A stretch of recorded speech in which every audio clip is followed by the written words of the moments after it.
guys, welcome to another episode of BGT. This is episode 2 right now. This week, unfortunately, we don't have Angela joining in on us. She's completely busy, but she will be back next week.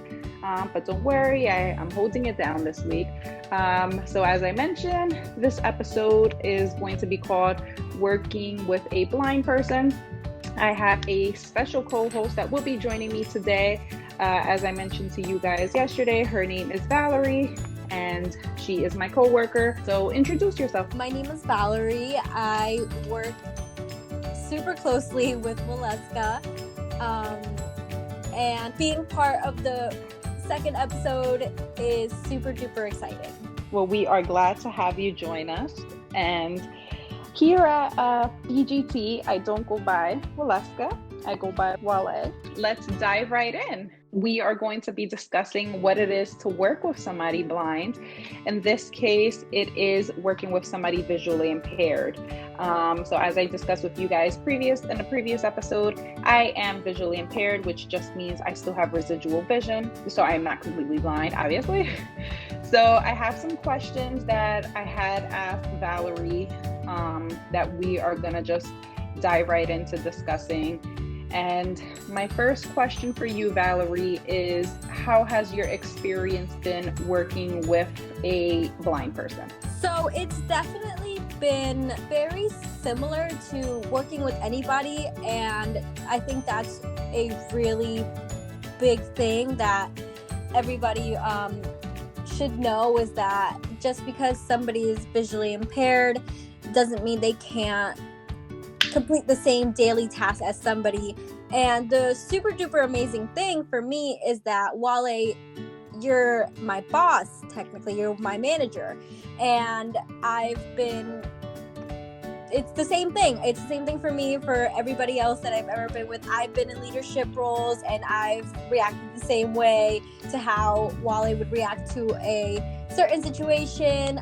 Everything's handled very similarly, and working with Wale has just been a breeze, and it's just been very similar to every other work day that I've had.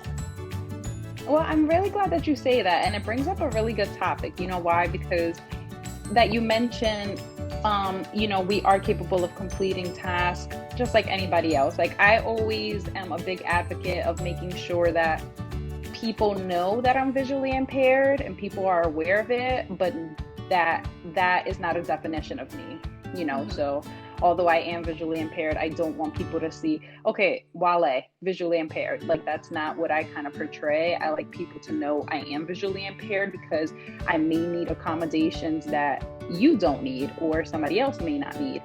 But I'm glad that you bring up that point. We are capable of doing tasks just like everybody else, just like an able body is able to, complete tasks on a daily basis, and we are able to work. And the fact that, I am your manager, I didn't find that necessary for me to even mention, because I say, like, although I am the manager here, I've had manager positions previously, so it really doesn't faze me. Sometimes when you think of being a manager, you think it's sort of overruling your employees under you. I don't think that way, especially being that I'm visually impaired. I kind of think myself just as equal as Valerie's position. So we're not going to discuss, in depth like work, but what I can say is that Valerie has been under my supervision for a couple of months now, right, Val? But probably since March. Yeah, it's been a while now. Yeah, and I must say that ever since she's joined the group, she's been absolutely extraordinary and accommodating to my disability. And the reason why I say that I don't like to define myself as my visual impairment is because she's one of the people in the office that don't look at me and say, okay, you're visually impaired. I can usually talk to her and just convey a conversation or what I need to get done in a matter that sometimes doesn't even seem that I'm visually impaired. So, that's that note. And by the way, guys, you guys are really used to like super funny episodes. This episode is more of like an FYI episode. So I don't think you'll be laughing much here. I think it's more so of just giving everybody FYIs and just there are a lot of visually impaired people out there. There's a lot of completely blind people out there that are working and that are possibly facing challenges that at this moment I do not face any real big challenges. What I must say is that it's kind of hard to be a visually impaired employee and an employer at the same time, because although I am managing people, I also have an employer to get back to at the end of the day. And it's not always as easy as you think it may, as you think it is, as for somebody sighted. Like, all right, on a day-to-day basis, maybe you'll come back to your employer and report everybody's work for the day. It's kind of different for somebody who's visually impaired. At this moment, I am currently working from home, so I'm grateful that I have that ability to do so. Valerie is in office, so most of the time we communicate via over the phone or text messages or any sort of communication like that. So that's that as far as the experience that she's going to share as working, with me. My experience working with her has been, like I said, extraordinary. Sometimes it doesn't even feel that, you are who knows your visual impairment. And it just had 3 questions. So I think the next question was, have you ever worked with anyone who is disabled? Not specifically visually impaired, but just anybody disabled. Yeah, I actually started off a while back when I was a teen. I used to work in a grocery store, and this particular grocery store, they would hire disabled people, which, like I said, it's very similar to just working with anybody, and it also has a lot to do with like for me, I treat everybody the same. I treat everybody as if they were just coming in and they just wanted to have a good day at work. And for me, it has no work and wanting to be that person that has that responsibility and make money, that has no disability. If you're there and you're motivated and you want to work, I've seen it in personal experience. I'm working now with you, Wale, and I think honestly, when I've worked with disabled people, it's been very similar to everything. And that's like the one thing that I really, really just like to make clear. It's that it's just a regular work day for me working with disabled people. There's no differences. It's and all similar. There's some bosses will make certain accommodations, but you understand that those accommodations are for them specifically, and that's what they need to be able to do their job correctly and as well as they can, as well as the next person, as well as I can do it, as well as the other person can do it. So I have worked with disabled people when I was younger. Over the times, I actually started in different roles, so I didn't really get to work with disabled people as much as I used to before. But now that I'm here with Wale, who is visually impaired, like I'm back in that, and like I said, it's been fantastic. I've actually been learning a lot from Wale, and to piggyback to what Wale said, it never feels like you're talking to a visually impaired person, even when her and I are face to face. It's just a regular conversation, and when we're talking about work, we're talking about work. When we're talking to talk, we're just talking to talk, like it's I agree. Normal. It's like everyday things. Of course. And let's also make this clear that you are 100% able. You do not, I don't think we express this to the viewers or listeners that, the reason why I wanted to do this episode was to discuss with you guys how a sighted person or able body, she's completely sighted and 100% functional, and I wanted to let you guys know how it feels and how it is kind of working with somebody who is completely sighted, and also her perspective as an able body working with somebody who is disabled, as with my visual impairment. And as she mentioned, it's really no difference. And I want to also emphasize although I'm not working in office, me and Valerie have seen each other, obviously face to face, as she said, and if I can possibly put a finger on it, I've never felt, so I know that when you are placed, so I have a guide dog, as you guys know, he's a yellow lab, my other son, his name is Sloan, and he absolutely travels everywhere with me, you name it. And for those of you that aren't familiar with guide dogs, a guide dog is a replacement of a cane. And next week's episode, we'll get into more of, why I transitioned from a cane to being a guide dog handler. But so Sloan is basically an extension of me, and he is a mobility aid to better my independence. And I bring him absolutely everywhere. So, Valerie has met Sloan herself, and Valerie has met me in person. And I've never felt anything different in office as, you would think maybe in a completely visually impaired or blind setting, you would sense that, all right, we're all blind, so I think we all kind of understand each other. Versus in this type of employment, I'm completely the only person who is disabled, and I'm surrounded by people who are able and completely capable of doing their job. And really amazing people, so just emphasizing that there is really no difference, whether it be over the phone, whether it be in person. I think we're just super great. And besides the work experience, I think me and Valerie have kind of found a spot in friendship. As most of you either may have known, I'm very social. I love to talk.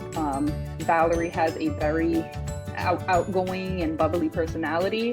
And I think that's kind of why we, click so well in the work attributes and the social attributes. She's really great at what she does in work, and just a really great person as an individual outside work, which is why I invited her to the podcast. And I thought she would be a great addition to show you all that there is a possibility of good people like her finding joy in working with somebody who is disabled, and not pointing out their disability and thinking that they may able to do the job because of their disability. I like to strongly believe that we are visually impaired. The people who are visually impaired are capable of working just as a sighted person may do. Now, as Valerie said, we may need accommodations that others may not need, but that doesn't mean that we cannot do the job as efficient as a sighted person may do. And my job consists of a lot of interactions, whether that be with customers or patients, or that be online, email, text, and I represent myself pretty well.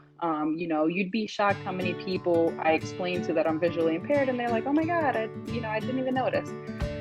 But just changing the topic on that, I think there was one more question, Valerie. Do you happen to remember the question? Yes, actually, if there was any type of advice that I could give, to somebody that hasn't worked with somebody visually impaired.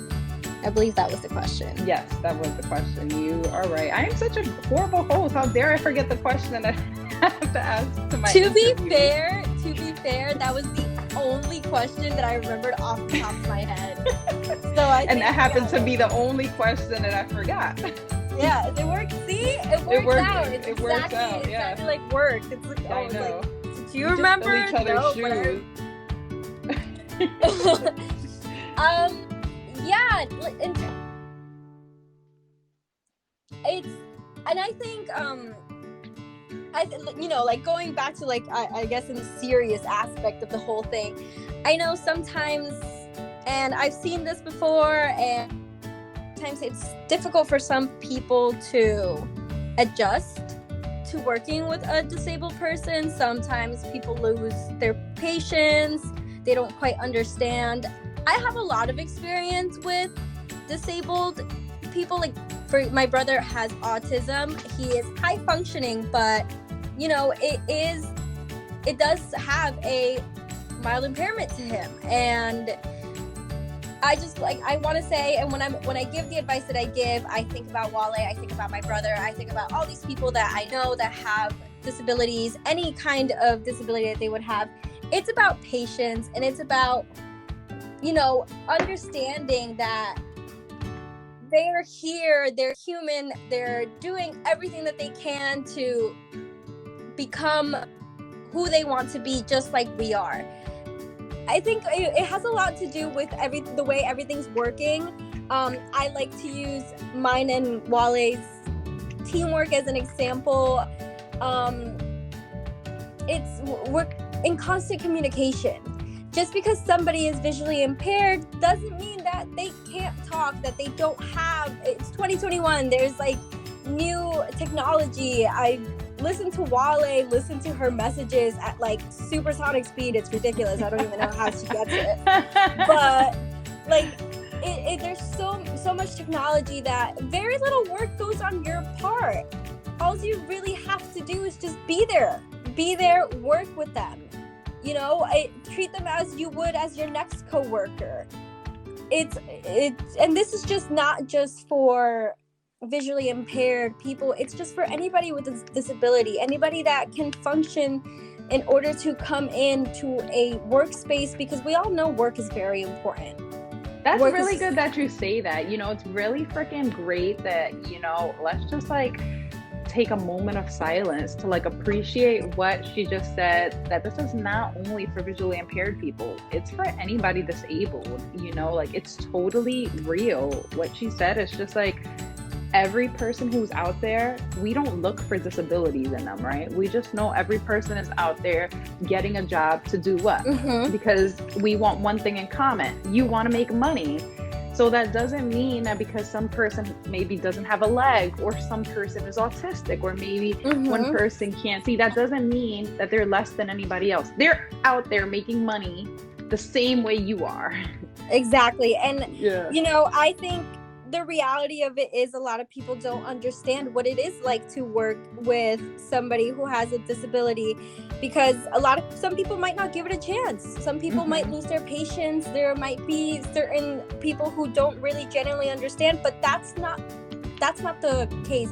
And I'm glad you mentioned autism, because my brother happens to be autistic. He is high functioning, but I did watch him grow up. He's going off to college soon and everything, and he's getting a job. And for me, whenever I think about working with somebody who's visually impaired, who has autism, who has any type of disability, I think of my brother, I think of Wale, I think of how I would like them to be treated in that environment, and I treat them the same way. I take everything personally in that aspect, and I think it's just super duper important to understand that, like Wale said, everybody's here to work. At the end of the day, we're here to get a paycheck. And if we're talking about work, then it's super easy, super simple. And, you have to trust the people around you. You have to trust your coworkers, no matter what they have going on, no matter what you have going on, because it's most likely that they trust you also. Yeah, I think and now that you mentioned that your brother is autistic, I thought it was really important to bring somebody in, not only because she's an able-bodied, but because she has experienced a disability hands-on. So as she mentioned, her brother is high-functioning autistic. But what we are really trying to emphasize is that we all kind of have a common goal, whether that be that we're all working, either somebody is trying to be a nurse, or somebody wants to be a doctor, or, somebody wants to be a social worker. Whatever their goal is in life, their disability shouldn't be their definition to, what they desire to be in life. Now, the funny thing is that a lot of the abled community, they mainly target visually impaired, because they think of us and they say, okay, how can a visually impaired person possibly be a nurse, right?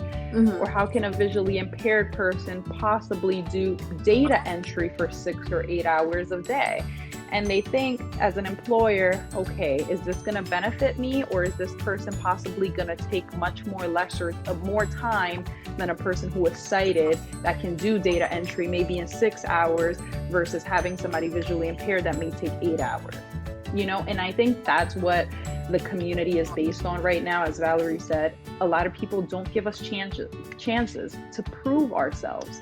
And I hate to say it that way, because I feel that people that are disabled don't have to prove themselves.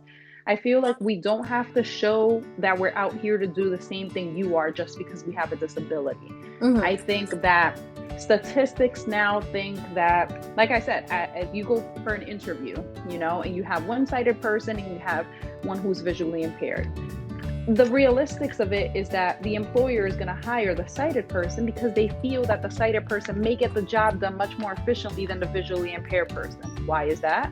Because they possibly feel that the person that's visually impaired is going to take longer. The person that's visually impaired may need accommodations or accessibility accommodations that the employer either does not want to provide, or hasn't done any research towards it, or etc. Right? Oh, what's the third thing? The questioning is the guide dogs, the guide dog related theme. And we have a lot of, visually impaired and blind people that are out there and have guide dogs. And employers' automatic response is, hey, is the guide dog coming into work? This might not be an appropriate place for a dog. But little do people know that it's just all about ignorance. It's all about educating people. And that's what this podcast is mainly for, to educate the population and let them know that, give us a chance and we can easily show that we are capable of doing the job just as somebody able. And that's why I wanted to do this episode. And I wanted to really emphasize that although I am visually impaired, I'm able to do my job. And do I need accessibility? Yes. But I provide it on my own. I don't need anybody to provide my own accessibility. Do I have a guide dog? Yes. And he shouldn't be looked at towards a guide dog. He should be looked at as part of my mobility, as part of my reinforcement of my independence, and he is strictly there to do his task and to do his duties, which is to make sure that I'm able to commute around without the assistance of anybody. Same with a cane. That's what a cane will do for you. So I think it's really important just to educate people and let them know that we are able to do the job. There's really no difference in working with somebody sighted, and somebody visually impaired. There's no difference at all. I think it's a matter of, Valerie worded it out perfectly, giving people a chance and letting people do what they came out here to do. And if you're an employer out there and you're listening, you're wondering, wow, hiring a visually impaired person, how do I go about that, or what do I do? You don't really go about anything. The simplest thing is that you treat us just as we treat you, the same way. There's no difference. The only difference is that we need accommodations that your other employees may not need, but that doesn't mean we can't get the job done. Like I said, we can get the job. And I even say, I'm sorry to say, but there could be times that a visually impaired person might do the job better than a sighted person. It sucks to say that, but I don't think it's a thing that sucks to say. I actually just think that's reality. That could be reality at the end of the day. I've learned from you a lot of things.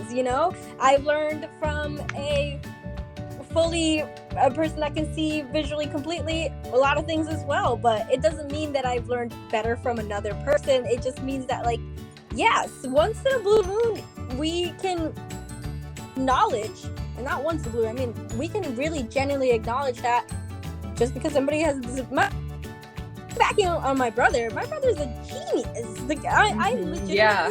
I legitimately look at myself next to him and I'm like, I actually think I have a problem. I look at my mom and I'm like, where did the smart genes, why did they skip me? I think that's a little bit rude because and then also, Wale, I learned a lot. I learned an insane amount. I came into a job that I love, which I'm so super grateful for this job that we work at.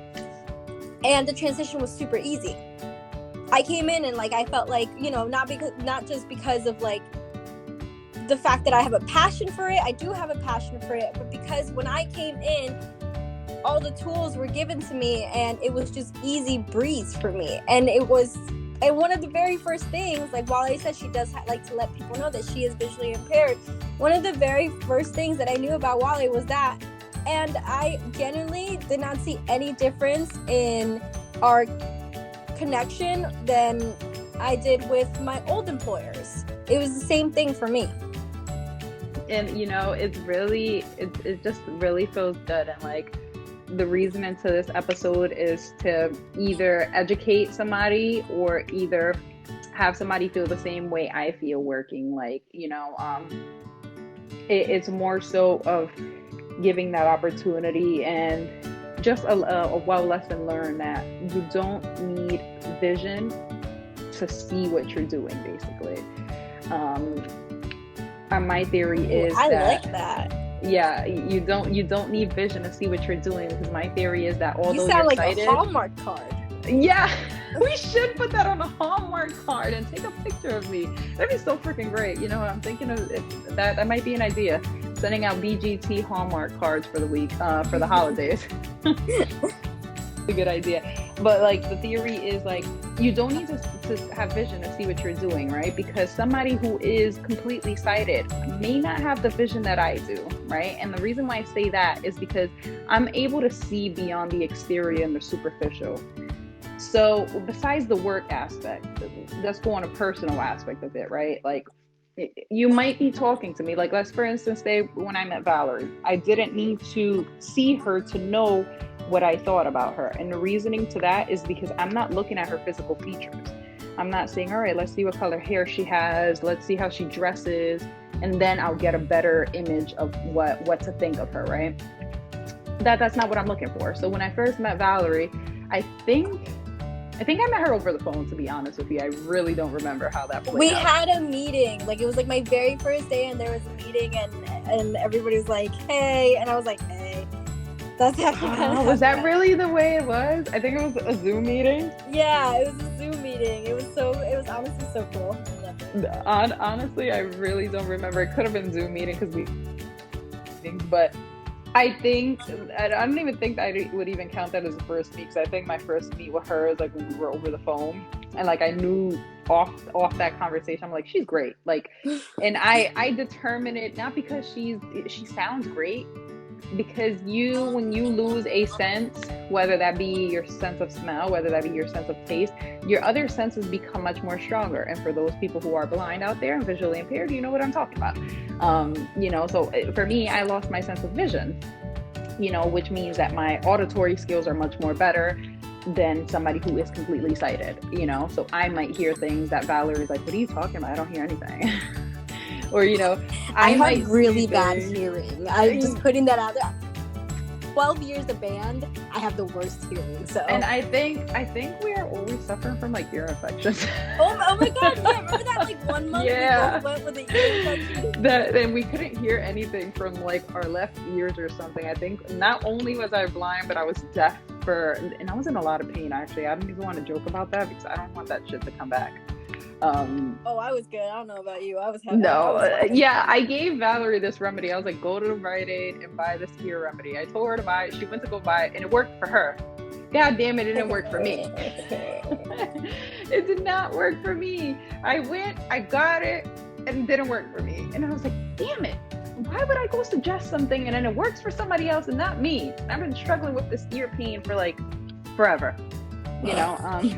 At that point, when you had that ear infection, I was like, I'm gonna just stick to emails right now. Yeah. I think we were okay with doing emails. But, guys, I'm like super glad we got into this episode. I'm super glad that Valerie joined us and gave you guys a little sense of what it is to work, with a visually impaired person. By the way, guys, we work every single day together. Yes. And it has been an amazing time. We work full time. We both love our job. She loves my dog, which I also bring straight to my heart, because not only is he my guide dog, but he's my boy. He's legit my homeboy. Like him and I, we go out for coffee together, and while I stay home, stays home. He's a great guy, and anybody that loves him just is amazing, and she actually really likes him. And, that's a plus for me. Whoever likes Sloan, honestly, whoever meets Sloan and doesn't like him, it's probably a jackass, honestly. I think I said this one time. What was it that I said, Valerie? Do you remember? I was like, Well, if you don't like dogs, I forgot what it was. I feel Oh, like I don't remember what it was, but I don't remember exactly what it was, but I know it was really out of pocket because I was I like, know. hello? I was You were like, I don't think it's that serious. I was like, yeah, it is that serious. I think if you don't like dogs, you don't like yourself, something like that. oh yeah, it was really. I was like, okay, I'm a cat person, but go off, I guess. I mean, you're a cat person, but you accept my dog, so I don't care what you like. I don't even care if you like ferrets or tortoises or. I actually really like ferrets, and I've been open to the idea of a tortoise. Tortoise? I mean, tortoise. Yeah, I guess whatever form you want to say it. I mean, I love freaking animals point blank. If I had a huge house, I was just telling this. I was talking about it earlier. If I had a huge house, my house would not be with my man. My house would be with dogs. Like, I'm a big animal person. I actually wanted to be a veterinarian. You sound like my mom. Yeah. My mom, legitimately, she's like, if I had a bigger house, that random cat I saw on the street last Tuesday when I was going to the store would be mine. It would be part of my 500 cat colony. I'm like, I would have, sure. and I love cats too. So like, I would have cats, dogs. I would have like a colony of dogs, all like huge dogs. I freaking love dogs. Like, I'd have a colony of dogs. I'd have cats. I'd have maybe like a little basement full of all types of like reptiles, maybe like snakes and tortoises and all that good stuff. I'd have all of that downstairs. Girl, just move to the jungle. At this point, just move to. Why don't you go to the I jungle? know I should. I could. Why get a house? Why take them out of there? You should just go there. For real. I live here now. That's actually a great idea. You know what? I think we should turn that into a podcast. I think we should go to a jungle and record record our podcast in the jungle. I have to discuss that with Angela. I think that'll be a great idea. Of course. A blind jungle night? New Jersey. Two people, a blind girl and another one who just like, my issues are just like out there.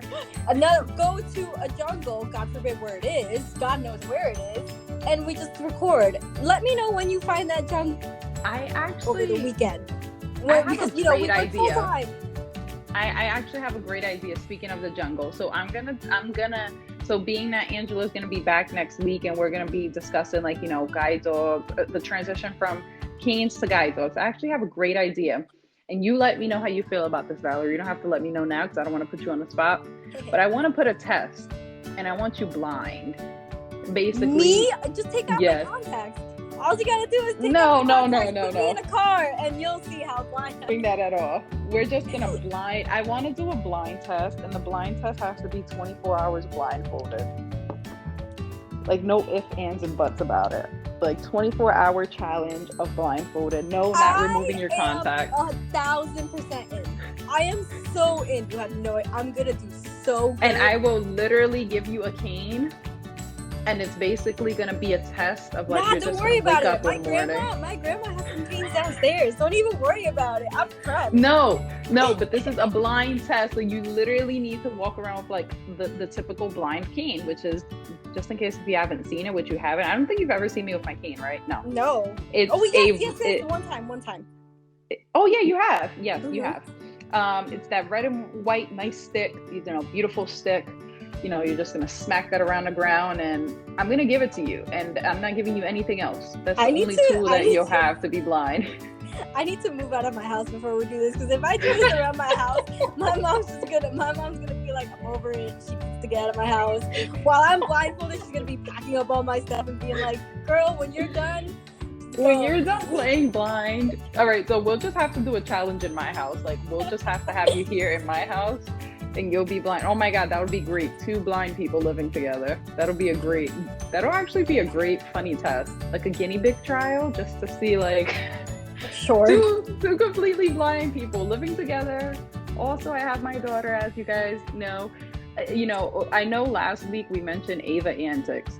So let me tell you guys this week's hashtag for Ava Antics. So Ava has a stuffed kitty doll, and she calls it Sloan, just like my Sloan. And when I take my dog out to park is the term that you use to take your dog out to relieve, for those who don't know. So I take my dog out to park, and my daughter comes with me, and she also takes her Sloan out to park. And today we were parking Sloan, and Sloan is peeing, doing his business, and the school that I graduated from, we use the term get busy, for the dog to associate that with, relieving. And he's getting busy. And as he's getting busy, Ava, which is my beautiful, amazing 3-year-old, she thought it was a great idea to go under his pee and catch it. And he's a genius. I love everything she does. For some amazing reason, she thought that it wasn't a good idea for him to pee on the grass. Although he does it every single day, almost 5 times a day, she thought it wasn't good for the grass. So she thought it would be a splendid idea to go under there and catch it. And she did it. But that is the antics for Ava this weekend. Catching dog pee. She was like, his pee cannot touch this ground. Yeah, she's like, that's not good. It's poisonous. She's like, it's gonna be horrible and it's gonna be awful. Actually, the first time I'm cracking up that you mentioned the cat, because the first time that I ever met Ava, she had that cat with her. Yes. She had that cat, and you were walking out, and I was just standing there, and she looked at the cat, and she was like, "Get down, dog." And I was like, "Who's gonna tell her? Who's gonna tell her that this is clearly a cat?" Yeah, because she calls that cat dog, and it is the funniest thing in the entire world to me. I'm like, sure. Honestly, for those who don't know, which Valerie has already noted it, Ava has had this stuffed cat for months and months. The neck on the cat is nearly dangling. It's almost to its last piece right now, and I don't think it has much high rates of survival. But by the way, guys, this is a cat that I bought from Walmart a few months ago. It used to have a button that you can press, and the cat would walk and meow and wag its tail, do all that crazy shit. It's dead now. It doesn't do any of that. I didn't even know it did that. Yeah. Well, I mean, because it's kind of months in already. It doesn't have high rates of survival. When I first saw the cat was going through it. He was like dangling and stuff. And I was His head was dangling. His head is nearly dangling. His tail's almost falling off. He's dirty like it's nobody's business. But I think there's slime on his head now. There's a lot of things going on with that poor cat. But that's our hashtag Ava Antics. This was a great episode with my co-host for this week, Valerie. Thank you so much for joining us and giving us your experience. And it's been a pleasure having you. And guys, stay tuned, because we will definitely have that blind, what should we call it? Blind guinea pig test. I'm really looking forward to that. As I mentioned to you guys before, not only me and Valerie are co-workers, but me and Valerie have become really good friends. And I think of her not only as a co-worker, but a sister. We are close in age, she'll be back on the show. Definitely, she'll be back on the show. Yes. Thank you so much, Valerie, for joining us. Thank you for having me. Oh, it was a pleasure. Stay tuned, guys, to next Sunday. Next Sunday, we'll be transitioning with Angela. She'll be back, and we'll be discussing, as I said, for the 30,000th time, we'll be discussing the transition from canes to our beloved guide dogs. It was great having you guys. Goodbye. And for next time, hashtag this will be uploaded on Sensational Sunday. Bye-bye.